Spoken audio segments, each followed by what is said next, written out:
les va un gusto estar con ustedes una vez más a través de los protagonistas del fin del mundo.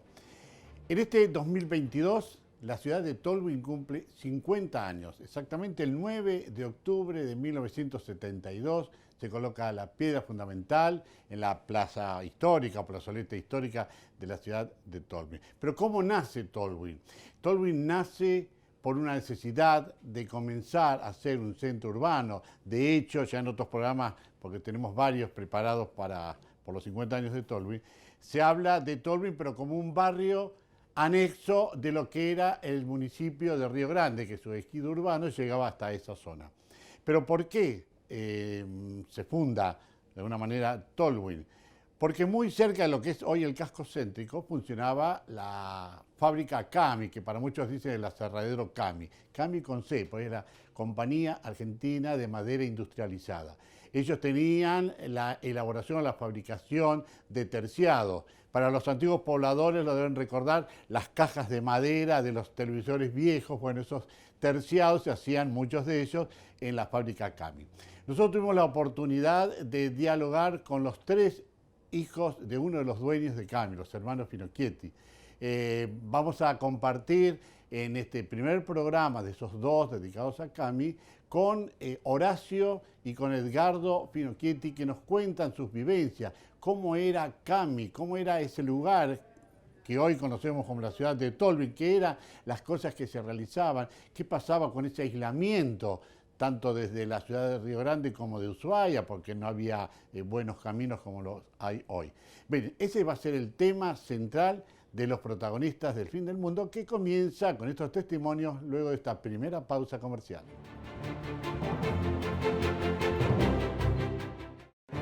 Lo anunciado en la apertura, en el bloque anterior del programa.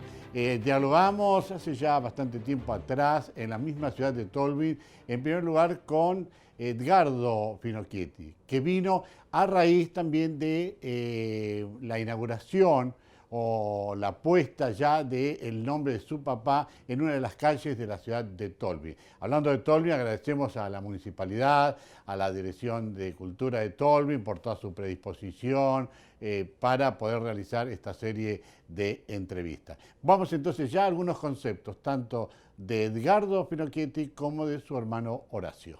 Edgardo, bueno, gracias por recibirnos. Una familia íntimamente ligada a la historia de lo que es hoy Tolwyn, sí, de los inicios, a través de Cami, de lo cual vamos a hablar. Pero contanos un poco la historia de tu familia, por qué llegan a Tierra del Fuego y posteriormente a lo que es hoy Tolwyn.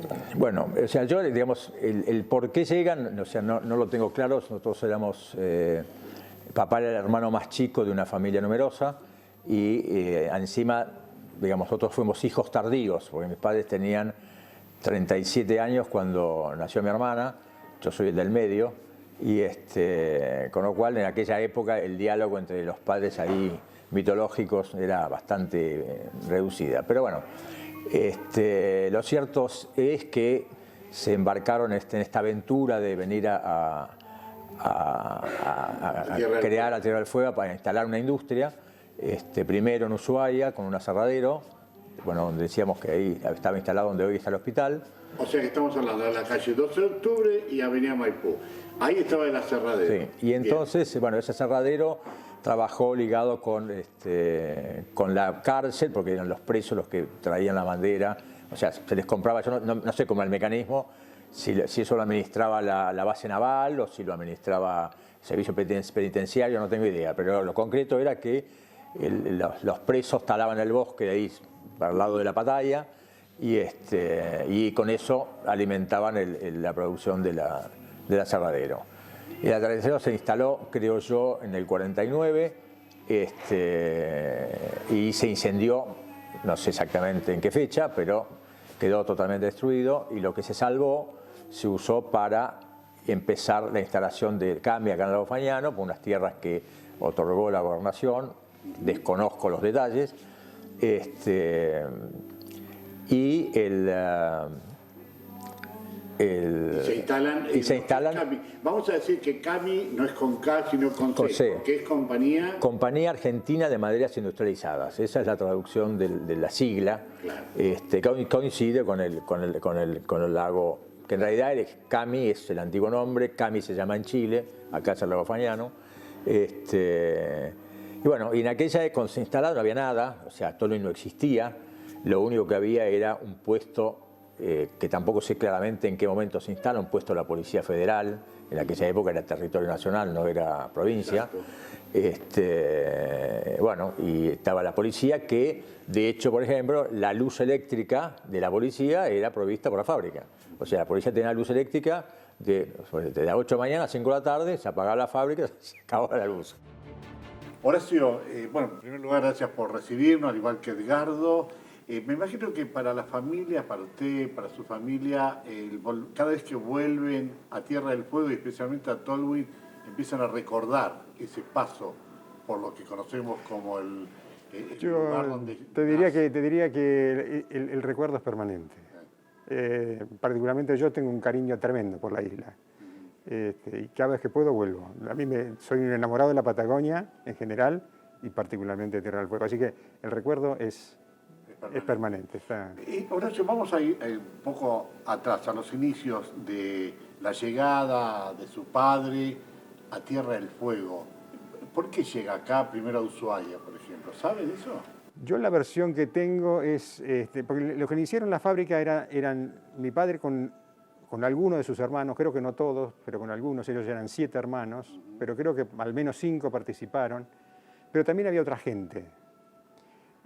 Y por lo que a mí porque lo escuché hablar alguna vez en mi momento a mi papá, los habían entusiasmado algunas personas, incluso creo que eran gente que estaba vinculada porque la industria de la madera venía mucho de Noruega, de los países nórdicos, el tema de la madera terciada. Y después de la guerra habían venido gente de esos países, incluso también en la dirección de bosques había ingenieros forestales que eran yugoslavos. Y bueno, un poco los entusiasmaron con la idea de explotar esta industria y se embarcaron con esto. Eso es lo que yo sé a grandes rasgos. Y llega hacia la década del 40. Al inicio del 40. Yo lo que tengo entendido es que la fábrica se instala en Ushuaia en el año 42. No sé si cuánto tiempo le demandó empezar a operar, pero como que desembarcan acá en el 42. Opera un tiempito en donde hoy es por lo que yo tengo entendido, es donde está hoy el hospital de Ushuaia, en la avenida 12 de octubre. Tiene un siniestro, un incendio, la fábrica se destruye por completo y ahí deciden, no sé por qué motivo, si es por estar más cerca de la materia prima, lo que fuere, deciden mudarse a donde terminó estando ahora cerca en la cercanía de Tolwyn. Creo que ya Tolwyn casi lo está llegando, ¿no? Exactamente. Y así se instala. ¿Y cómo fueron esos comienzos? O sea, a lo mejor relatos de su familia, esos comienzos en lo que es o era Cami, que no era un aserradero. No era una. Había un pequeño aserradero, me dijo. Era una fábrica de madera terciada. La madera terciada eran láminas. Era la lámina de madera, una cola, otra lámina de madera, cola, y había distintos espesores. La fábrica de madera terciada, la madera terciada en esa época se usaba para hacer los tableros de las mesas, los gabinetes y la televisión es vieja, estamos hablando de la década del 50, la década del 60. Esos eran los usos que tenía la madera terciada, que después fue evolucionando y fue reemplazada por el aglomerado, y hoy ya no sé qué será la versión 4.0 de la madera terciada. Horacio, buen día, se instalan la familia. Claro, la fábrica como la manejaban mi padre y sus hermanos y se iban turnando, venían, se pasaban por ahí 3 meses uno, después se volvía a Buenos Aires, venía otro de los hermanos. Y así la iban manejando. Vamos a una nueva pausa comercial, luego seguimos con más testimonios.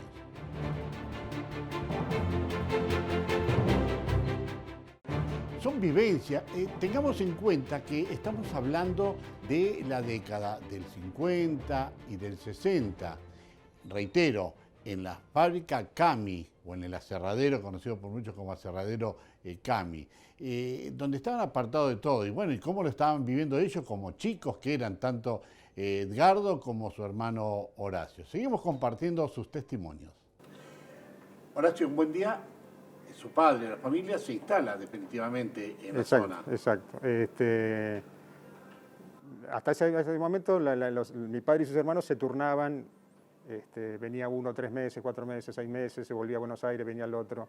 No todos, pero eran 2 o 3 los que se iban rotando. Hasta que en un momento mi padre entendió que era mejor que uno solo estuviera acá, permanente, y entonces nos venimos todos para acá. En realidad no todos, mi hermana queda en Buenos Aires porque ella es la mayor de los 3, empezaba el secundario y acá no había secundario. Entonces ella se queda en Buenos Aires, viviendo con una hermana de mi mamá, una tía, y nosotros venimos para acá. Y hay 2 etapas, me decía, antes de empezar a grabar, ¿no? Una cuando usted llega, pero tenía 1 año, así que no hay muchos recuerdos, pero no. Sí, después ya más grandecito. Sí, de la etapa de... Yo vine acá vinimos acá en el año 65, principio del 65, para empezar las clases. O sea que yo tenía 9 años. Y ahí sí nos quedamos 2 años escolares completos, digamos, ¿no? Esa es la escuela, la que conocemos como escuela número 5. La escuela número 5, que en aquel momento se llamaba Fridtjof Nansen. Fridtjof Nansen creo que era un biólogo noruego que fue un premio Nobel de la Paz. No sé exactamente cuál fue su vinculación con Tierra del Fuego o con Argentina, pero el nombre de la escuela era Fridtjof Nansen. ¿Y qué recuerdos hay de esa escuela, Horacio? La escuela, bueno, la maestra era una prima mía, una prima que tenía en esa época, falleció, Marta Majorel, debería tener 25 años, una cosa así, que vino acá con la madre. La madre era hermana de mi mamá. Y era una escuela típica, escuela rural. Yo no me acuerdo exactamente la cantidad de alumnos que eran, pero de alumnos de todos los grados, de primero a séptimo grado. Yo hice acá 4º y 5º grado. Y si no, su prima es su tía. Mi prima es la maestra. Pero yo tenía 10 años y ella tenía 25, 28, no sé exactamente cuánto tendría. ¿Y cómo era esa vida, Horacio, para un chico de 9, 10 años en el medio de la nada? La vida, nosotros la pasamos bien. Tuvimos una situación particular que fue que nosotros vinimos acá, viajamos con mi tía y mi prima para empezar las clases. Y mis padres supuestamente venían en 15, 20 días, porque claro, al mudarse para acá había que terminar de abrochar una serie de temas en Buenos Aires que en definitiva les demandó más tiempo, yo creo que pasó mitad de año cuando recién vinieron. Entonces, sacando ese tema de extrañar a los padres, digamos, seguro, claro. De 9, y mi hermano tenía un año y medio más grande que yo, así que él tendría 11. Fuera de ese tema, yo la pasé bárbaro. Pasábamos andando a caballo, patinando ahí al lado de la fábrica había unas lagunas que estaban encadenadas, íbamos a patinar sobre hielo. Nos hicimos amigos, teníamos varios amigos, algunos me recuerdo los nombres. Había un muchacho Almonacid que era muy buen alumno chileno, era un poquito más grande que nosotros, 2, 3 años más. Muy buen alumno, que me acuerdo que quería ser piloto militar. Había otro muchacho, Emilio Fernández, creo. Bueno, entonces... ¿Esos eran tus amigos, sus amigos? Sus amigos, sí. Después, a mí me gustaban mucho los deportes, así que más o menos jugaba al fútbol razonablemente, para la edad que tenía. Así que muchas veces, sobre todo en verano, que había luz natural, me acuerdo de estar jugando con los obreros de la fábrica al fútbol a las 11 de la noche, en la canchita que había ahí al lado de la fábrica. Así que la pasamos bien. La pasaban bien, sí, realmente, sí. Con todos los juegos. O sea, preguntaba esto, Horacio, porque venir de la gran ciudad, la ciudad grande, y de pronto a este lugar, ni siquiera una ciudad pequeña. No, sí, pero para mí al menos no fue un problema. Ni nada. Y otra cosa que rescato es No tuve ningún problema en reinsertarme en la escuela en Buenos Aires cuando vivía acá. Cero problema. Cero problema. Bien, entonces, para ir ordenándonos, buen día, tu padre y su familia, o sus hermanos, se instalan en el medio de la nada. En el medio de la nada. Porque era nada, no había nada. No había nada. Solamente este puesto de de la Policía Federal. ¿Y cómo fueron armando ese lugar? Porque me decía fuera de la grabación que habían podido traer maquinaria. Sí, o sea, yo sé que en el año 54 mi padre viajó a Estados Unidos y compró material de rezago de la Segunda Guerra Mundial y se trajeron los primeros camiones, que eran Ford canadienses, eran camiones internacionales, unos Jeeps Willys, y con eso empezó el movimiento. O sea, todo el movimiento en el bosque, en la picada, era con bueyes. Claro. Por eso los bueyes, incluso bastante avanzado en el tiempo, se sigue usando ese mecanismo porque para o sea, los pasos intrincados del bosque era más fácil sacar la madera con bueyes que con claro, tractores. Pero hay algo interesante que también quiero que lo cuentes, que las maquinarias traían vía Ushuaia, pero lo llevaban en el Bahía Buen Suceso a Río Grande. No, eso fue el posterior. No, eso fue cuando se incendia el aserradero. O sea, las maquinarias pesadas que se recuperaron se mandaron a Río Grande en el Bahía Buen Suceso. Incluso posible algún tipo de vehículos que hubiera, no sé. Y entonces, después de Río Grande, se trajo en camión al lugar donde se instaló la fábrica. Sí. Yo entiendo que seguramente cuando arrancó, lo que primero se instaló fue lo que quedó el aserradero. Claro. Después se embarcan en esta cosa de la producción de madera terciada, o sea, multilaminado, y se compran las maquinarias. No sé, ahí ya me pierdo yo, o sea, de qué origen son. Pero bueno. Pero era toda una travesía, lo que yo quiero destacar. Sí. Se hizo todo por barco, no había camino. Después el resto que no se podía traer al barco, o sea, lo hizo con el personal que venía, arrieros y qué sé yo, carreta, caballo, lo que fuere. Y ahí en esa travesía participó Alfredo Finocchieti, el mayor de los hermanos, que él cruzó con todo eso. Por el Garibaldi. Lo que iba a ser el Garibaldi en algún momento. Exacto. Edgardo, se instalan acá y vos también venís con tus familias. Sí, pero yo vengo bastante después. Venís después. O sea, yo vine, hay una foto que te voy a pasar, que estamos nosotros tres en estos, sacando madera del bosque, estamos los tres hermanos con mi mamá. Y sería, calculo, en el año 58, por ahí, porque mi hermanito chiquito, ¿no? Ahora yo tendría 3, 4 años. Pero la sensación para vos, venir de una gran ciudad y de golpe llegar acá, bueno, ¿cómo lo viviste? Yo estaba muy entusiasmado. A mí el campo me gusta mucho. Yo acá pasé unos años. Mi infancia acá fue fantástica. Realmente fue. Bueno, tal es así que nosotros quedamos muy atrapados. Y cada tanto venimos, y Tierra del Fuego tiene mucho que ver con nuestra vida, a pesar que nos hemos dedicado cada uno a lo suyo, lejos de esto. Pero, bueno, un poco esta infancia que hemos vivido y además todo lo que significó Cami para nuestra familia, ¿no? Y justamente, volviendo al tema de Cami, una pequeña ciudad, ¿no? Por decirlo así, porque tenían... Yo calculo unos 150 empleados, no puedo precisar, pero había un barrio de casas, estaba la fábrica, tenía una distribución a la entrada, había, digamos, el grupo de casas como gerenciales, digamos, estaba mi casa, había una casa de varias habitaciones donde venía la gente de bosques que venían de Buenos Aires para marcar. Los árboles que se podían tipar, ellos se alojaban ahí. Después muchas veces había una empresa de camionetas que hacían Buenos Aires y Ushuaia en unas camionetas Ford F350. El que operaba ese transporte se llamaba Glubis, no me acuerdo el nombre de él. Pero Glubis entraba a la fábrica cada vez que iba y volvía, porque había gente que llegaba y volvía, nos traía la correspondencia, No y siempre... la correspondencia, No, cada tanto, claro. Y sí, porque acá no llegaba nada. No llegaba nada.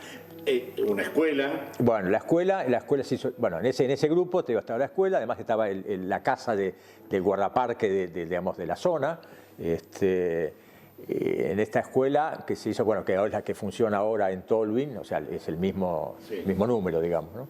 Éramos unas 30 alumnos de todos los grados, una sola maestra, y cada uno le daba lo que le tocaba.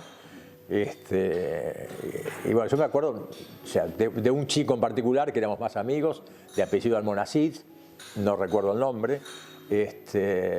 ¿Y maestras quiénes fueron? Y maestra, bueno, yo tuve a Marta Majorel, que era, bueno, te contaba, no sé si querés que relate. Sí, bueno, por favor. Marta Majorel es una sobrina de mi padre, por parte de mi mamá.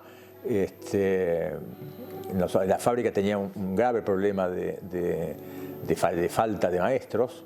Los que venían acá eran conscriptos o suboficiales de la Marina, que eran maestros y hacían así como un tutelaje, pero muy esporádico. Y entonces en un viaje, papá de regreso a Buenos Aires, coincide en el vuelo con el supervisor de las escuelas de frontera y se ponen a hablar del tema, bueno, y le plantea la situación que tenían. Y entonces este hombre le confiesa que nadie quería venir acá. Entonces papá le plantea de esta sobrina, que ella era maestra, pero que había sufrido de polio en el 55 y había quedado bastante afectada. Y entonces el hombre dijo, bueno, si ella está dispuesta, yo ese tema lo soluciono. Y así fue. Y vino, estuvo, bueno, los años que yo cursé acá, yo cursé ahí, después incluso ella se quedó, después de que la fábrica se vende a Cornel Salgado, pero ya, digamos, ella tenía problemas de circulatorio en los pies, con los famosos abañones que lo hemos sufrido todos. Y bueno, también el apoyo de la parte de la fábrica ya no era el mismo, entonces, bueno, al cabo de un total de 8 años, ella renuncia y se va. ¿Y ustedes permanecieron cuántos años acá?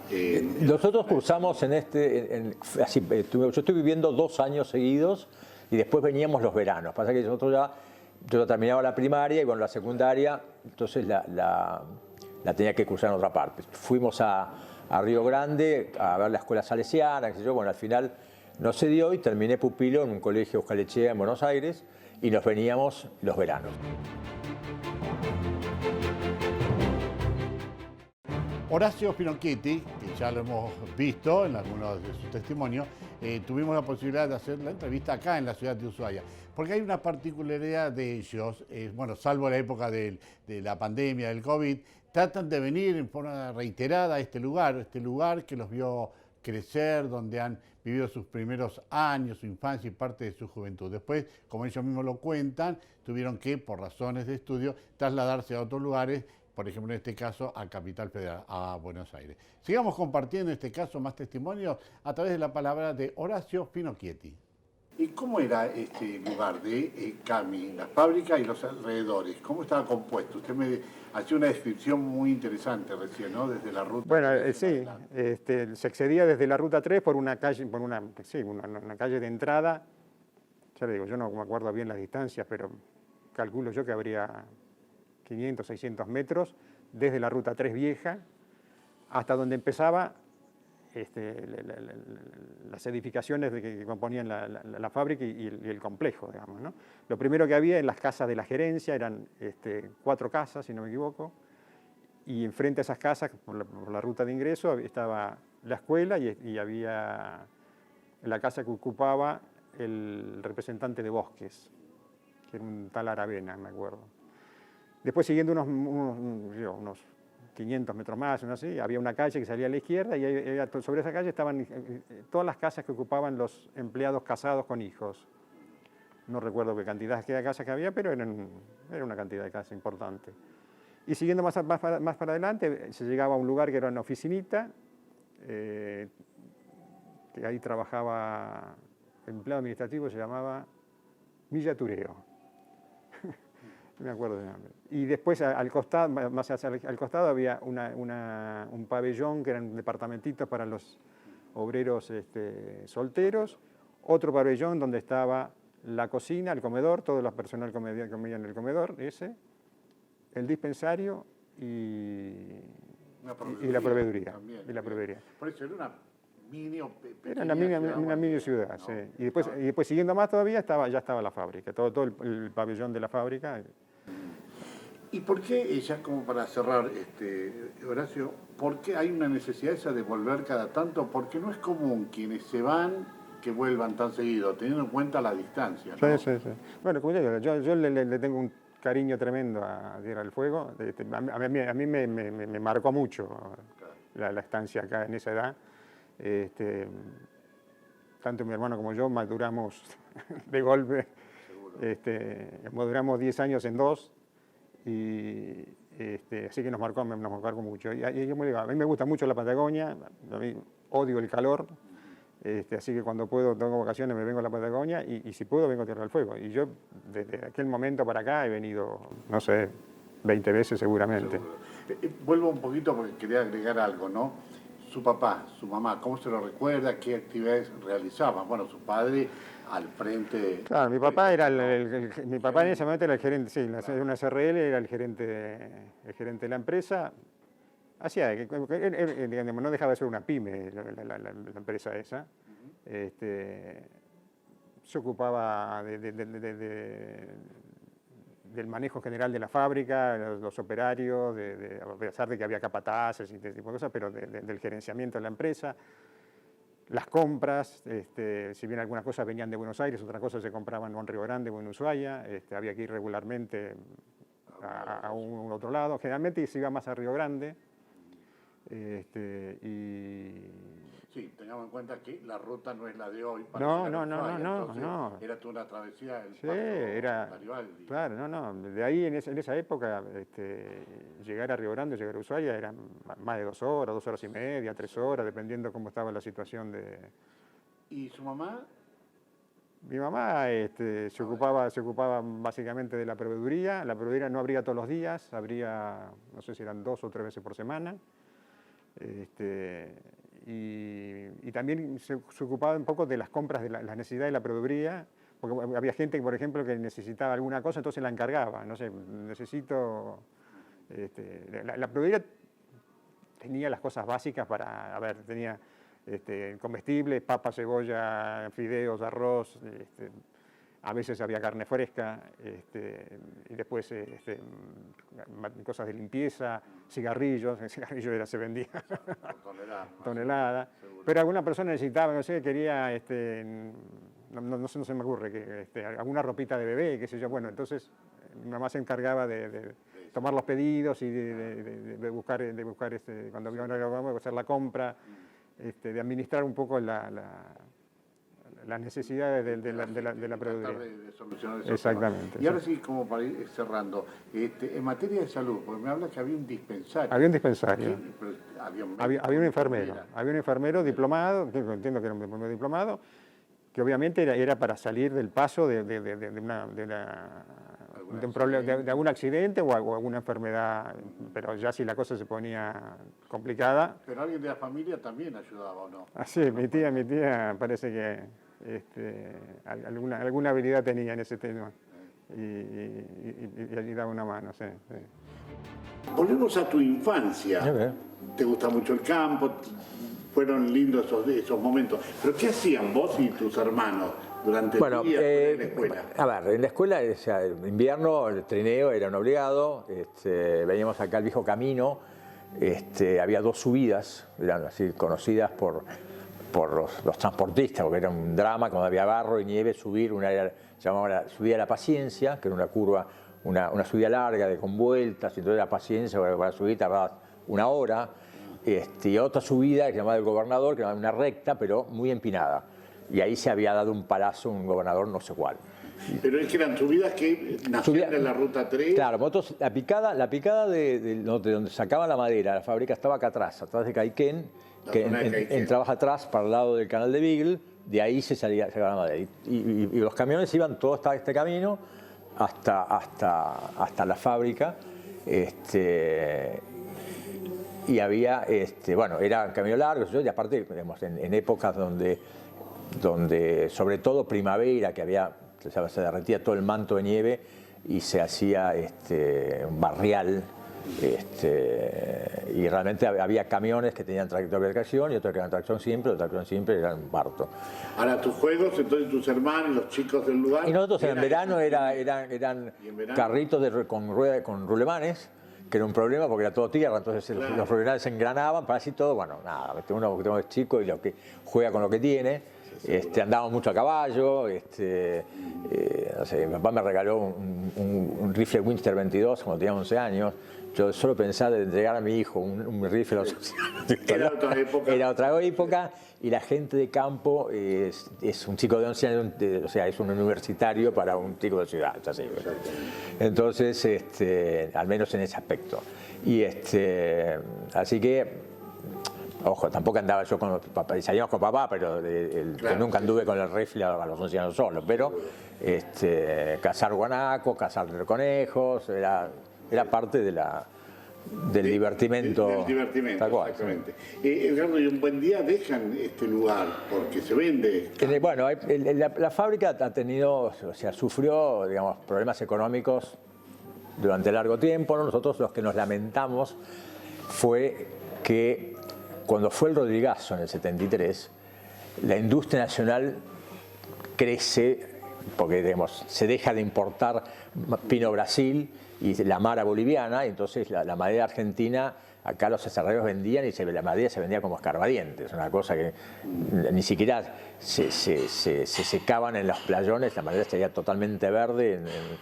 Y bueno, y la gente que alcanzó ese lugar, o sea, todos han tenido hasta el 73 problemas. Lo que pasa es que un aserradero chico lo sobrellevaba de otra manera.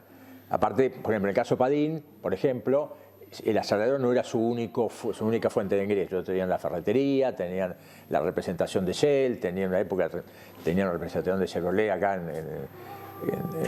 entonces había un equilibrio entre lo que...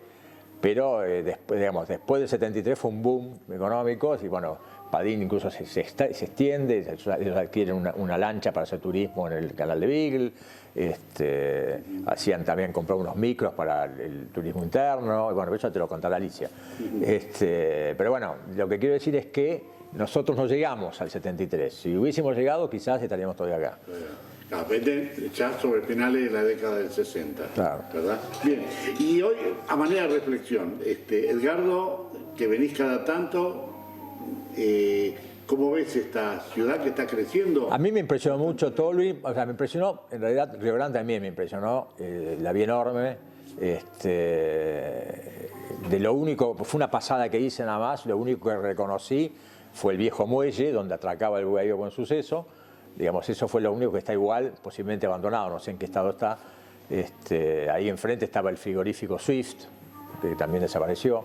Lo que veo es que, lamentablemente, la industria ovina, lanera, qué sé yo, no se ve. Cuando yo estaba acá, los campos estaban plagados de ovejas. Bueno, pasé por la estancia Menéndez Betty, la de ahí, la María Betty, la Viamonte. El camino un poco me desorienta porque quedó mucho más cerca de los cascos que antes. Lo mismo la estancia Ewan. ¿Y Tolwyn? Y Tolwyn, bueno, Tolwyn para mí, bueno, la vez pasada cuando yo estuve en el 2001, pasamos vine con mis hijos en ese momento chicos.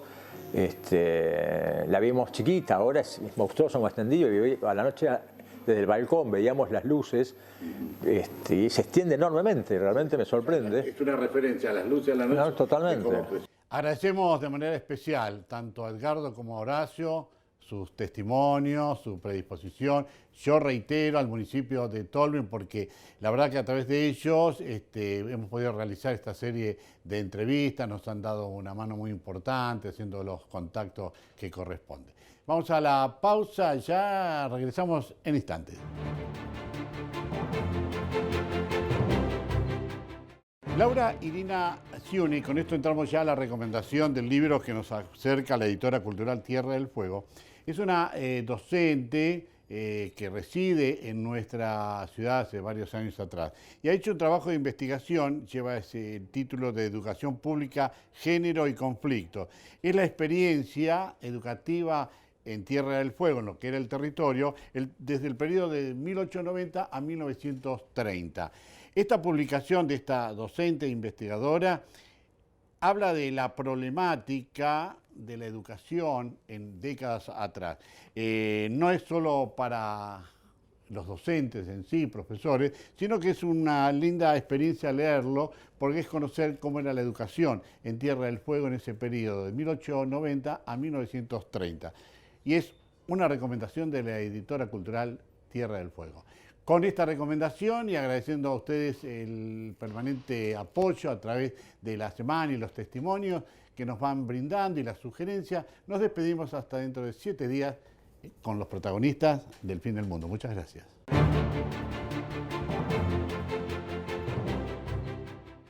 Agradecemos a las autoridades, empezamos otra vez porque me confundí, me trabé.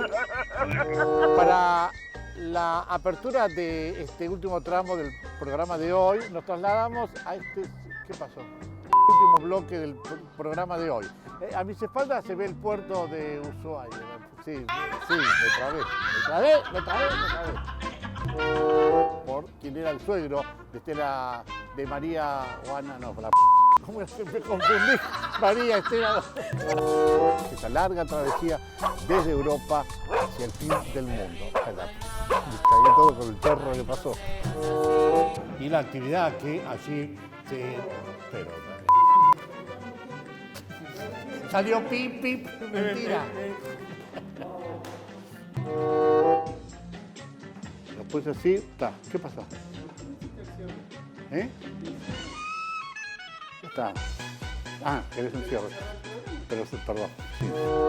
A través de los protagonistas del fin del mundo. Y en este caso vamos a empezarlo no para el miércoles.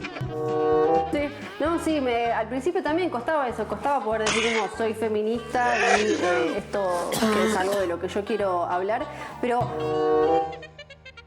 Llegamos al final del programa... No, pará. Programa, otra vez. ¿Ah? Se refiere a cómo él, como secretario parlamentario, la casa de él, solamente... Y con esta recomendación nos despedimos hasta dentro de papá. Ave provincial de Tierra del Fuego. Y con ella nos ponemos a... En esta época de pandemia lo que se agilizó fueron las entrevistas vía Zoom. Bueno, utilizamos también empiezo otra vez, seguí. Bueno, estamos probando, baleando la promo. Este sábado, a partir de las 14, por la televisión pública, ¿no va? No sé. No. Hasta aquí los protagonistas del fin del mundo. En una...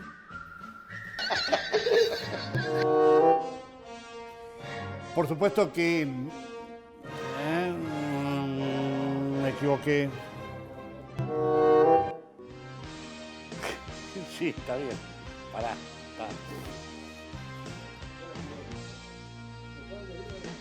Claro, bueno, me veo... ¿Estamos? Llegamos al final de esta manera a un programa más. Cualquier cosa. Pará. Dice lío. Bueno, pará. Con esta recomendación ponemos punto final al programa de hoy de los protagonistas del fin del mundo. Muchas gracias.